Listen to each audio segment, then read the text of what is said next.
Demi Allah, sesungguhnya aku tidak memiliki sesuatu untuk menyelamatkan kalian dari siksa Allah sedikit pun.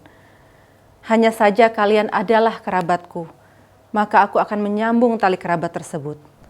Tentu maksudnya agar para pendusta Rasulullah paham tentang akibat dari siksa Allah yang akan mereka dapatkan jika mereka bersikukuh dalam kesesatan. Bagaimana menurut pendapat kalian bila aku beritahukan kepada kalian bahwa ada segerombolan pasukan kuda di lembah sana yang ingin menyerang kalian? Apakah kalian mempercayaiku?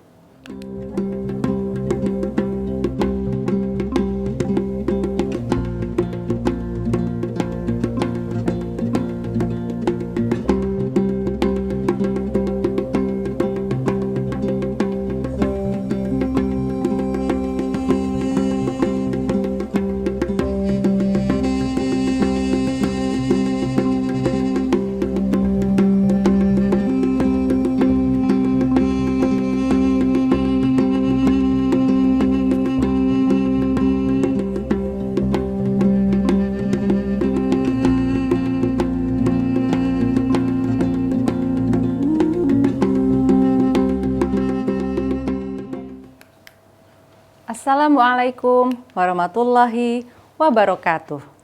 Innal hamdalillah wassalatu wassalamu ala Rasulillah. Selamat berjumpa kembali dalam sajian kami Ibroh, isi baca bareng buku Siroh, bersama mendalami Siroh untuk hidup yang penuh rahmat Allah. Apa kabar pecinta Siroh? Tak akan bosan kami mengajak, yuk belajar Siroh, bukan hanya sebagai kisah, tapi juga sebagai ibroh. Pada episode kali ini, kami akan membacakan peristiwa dimulainya dakwah Rasulullah Shallallahu Alaihi Wasallam secara terbuka. Perintah pertama untuk menampakkan dakwah ini diawali dengan turunnya firman Allah Subhanahu Wa Taala dalam surah Asy-Syu'ara ayat 214 yang berbunyi, Wa anzir ashiratakal aqrabin, dan berilah peringatan kepada keluargamu yang terdekat. Pada ayat-ayat sebelumnya dalam surah Asy-Syu'ara ini dikisahkan tentang Nabi Musa alaihi salam dari permulaan kenabian hingga hijrahnya bersama Bani Israel. Lolosnya mereka dari kejaran Fir'aun serta tenggelamnya Fir'aun beserta para pengikutnya. Kisah ini merangkum seluruh perjalanan dakwah Nabi Musa alaihi salam dalam seruannya kepada Fir'aun untuk menyembah Allah. Kelihatannya kisah perjalanan Musa ini sengaja Allah hadirkan bersamaan dengan perintah kepada Rasulullah Shallallahu Alaihi Wasallam agar berdakwah secara terbuka, sehingga beliau dan para sahabatnya mendapatkan gambaran tentang apa yang akan mereka alami nantinya, yakni didustakan dan dianiaya. Selain itu juga agar sejak awal mereka menyadari betul resiko yang akan dihadapi nanti. Surah ini juga menuturkan tentang kesudahan dari mereka yang mendustakan para rasul, mulai dari kaum Nabi Nuh, Ad, Tsamud, kaum Nabi Ibrahim, Lut, Ashabul Aikah, sampai Fir'aun dan kaumnya seperti yang telah disebutkan tadi. Tentu maksudnya agar para pendusta Rasulullah paham tentang akibat dari siksa Allah yang akan mereka dapatkan jika mereka bersikukuh dalam kesesatan. Dan hikmah lainnya adalah agar kaum yang beriman tahu bahwa akibat yang baik pada akhirnya menjadi milik mereka, bukan milik para pendusta itu. Berdakwah di kalangan kaum kerabat. Setelah menerima perintah dalam ayat tersebut, Rasulullah mengundang keluarga terdekatnya, yaitu Bani Hashim. Mereka datang memenuhi undangan itu disertai beberapa orang dari Bani Al-Muttalib bin Abdu Manaf. Mereka semua berjumlah sekitar 45 orang laki-laki. Namun tatkala Rasulullah hendak berbicara, tiba-tiba saja Abu Lahab memotongnya sembari berkata, "Mereka itu adalah paman-pamanmu, para sepupumu. Jadi bicaralah tanpa sikap yang kekanak-kanakan. Asal kau tahu, tidak ada orang Arab yang berani mengernyitkan dahi terhadap kaummu. Akulah yang paling berkepentingan membimbingmu. Engkau hanya bisa mengandalkan keluarga ayahmu. Maka biarkanlah ini menjadi urusan keluarga ayahmu. Akan lebih baik bagimu jika keyakinanmu itu engkau pakai sendiri, sehingga engkau tidak harus menghadapi suku Quraisy dan seluruh bangsa Arab jadi memusuhimu. Aku tidak pernah melihat seseorang yang datang kepada keluarga ayahnya dengan membawa sesuatu yang lebih jelek dari apa yang engkau bawa ini. Rasulullah Shallallahu Alaihi Wasallam hanya diam. Beliau tidak mengatakan sepatah kata pun pada forum yang pertama tersebut. Di kesempatan lain, beliau mengundang mereka untuk kedua kalinya. Kali ini beliau mengawali pertemuan tersebut dengan berkata, "Segala puji bagi Allah. Aku senantiasa memujinya dan memohon pertolongannya.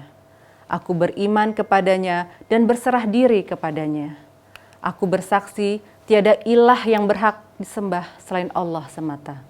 Tiada sekutu baginya."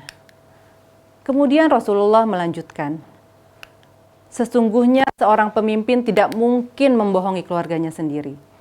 Demi Allah yang tiada ilah yang berhak disembah selainnya.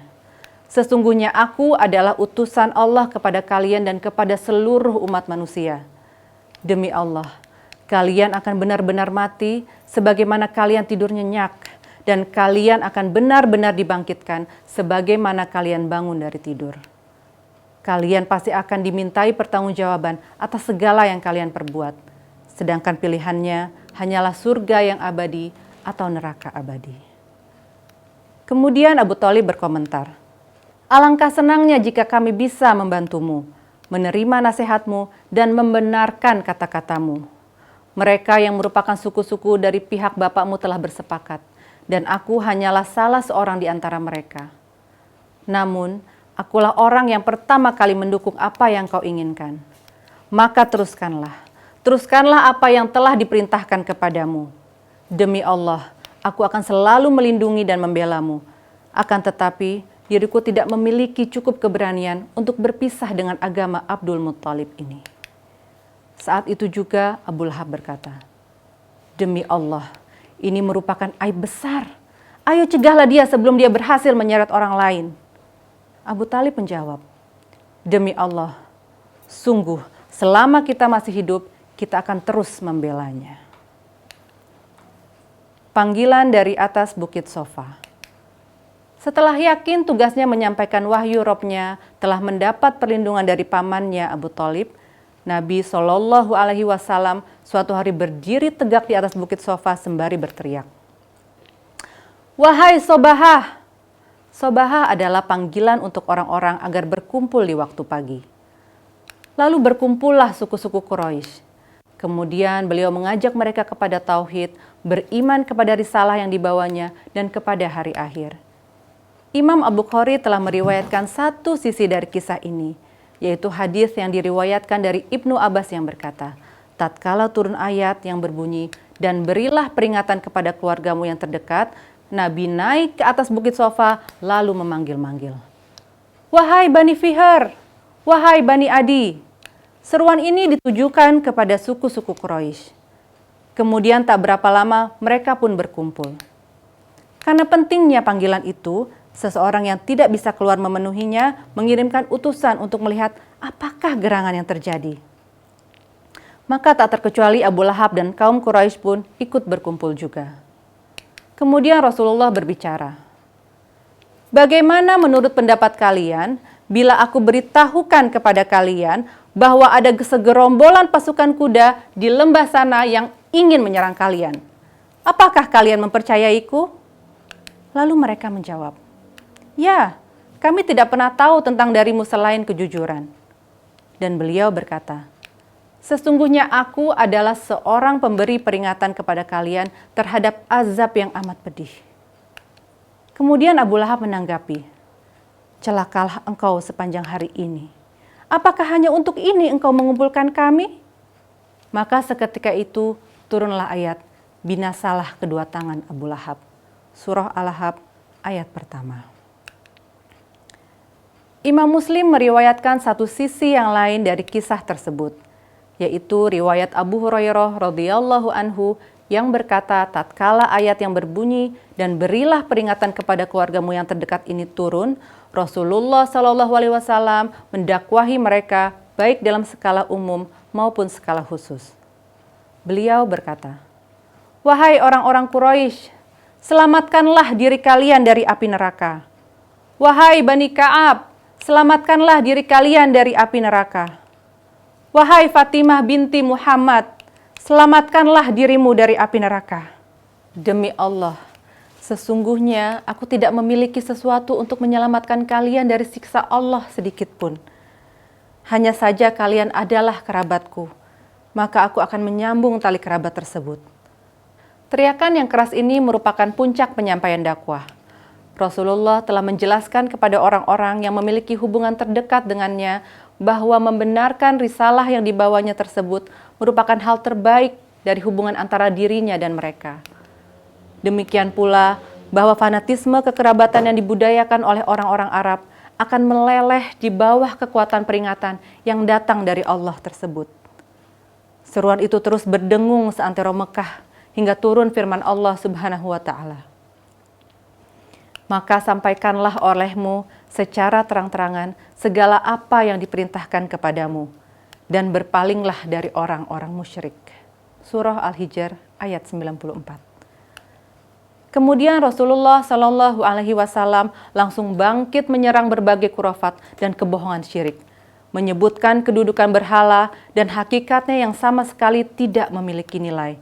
Ketidakberdayaan berhala-berhala itu beliau gambarkan dengan beberapa perumpamaan, disertai penjelasan bahwa siapapun yang masih menyembah berhala dan menjadikannya sebagai wasilah antara dirinya dan Allah, maka dia benar-benar berada dalam kesesatan yang nyata. Sontak Mekah memerah oleh api kemarahan dan pengingkaran, tatkala mereka mendengar suara yang memperlihatkan kesesatan orang-orang musyrik dan para penyembah berhala. Suara itu bagaikan petir yang membelah awan, berkilau menggelegar dan mengguncang atmosfer udara yang tadinya tenang.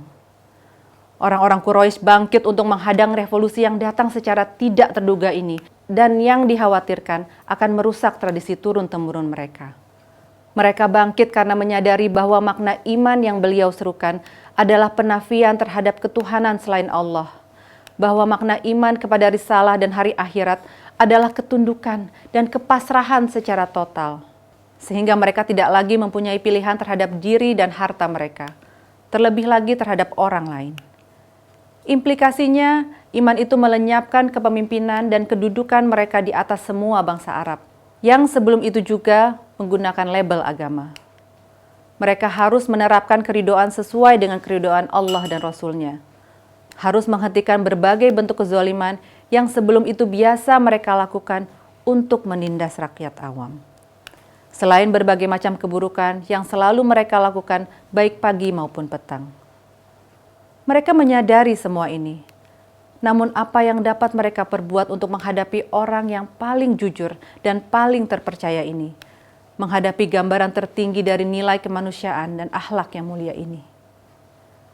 Akhirnya tidak ada jalan lagi bagi mereka kecuali mendatangi kembali paman beliau, Abu Thalib. Kemudian mereka berkata, "Wahai Abu Thalib, sesungguhnya keponakanmu ini telah mencaci maki sesembahan kami, mencela agama kami, membodohkan harapan-harapan kami, dan mengatakan nenek moyang kami sesat. Cegahlah dia, atau biarkan kami yang menanganinya sendiri. Bukankah engkau juga menentangnya seperti kami? Sehingga kita bisa mencegahnya." Namun dengan perkataan yang halus dan lembut, Abu Thalib menolak permintaan mereka. Akhirnya mereka pun pulang dengan tangan hampa, dan Rasulullah Shallallahu Alaihi Wasallam pun terus melanjutkan dakwah, menampakkan agama Allah dan menyeru kepadanya. Lantas, bagaimana upaya kaum Quraisy untuk terus menolak dakwah Rasulullah? Nantikan pada episode Ibroh selanjutnya. Demikian pecinta sirah, Ibroh episode ke-12 kali ini. Mari terus bersama belajar sirah sebagai bukti cinta kita kepada Rasulullah Shallallahu Alaihi Wasallam. Wassalamualaikum warahmatullahi wabarakatuh.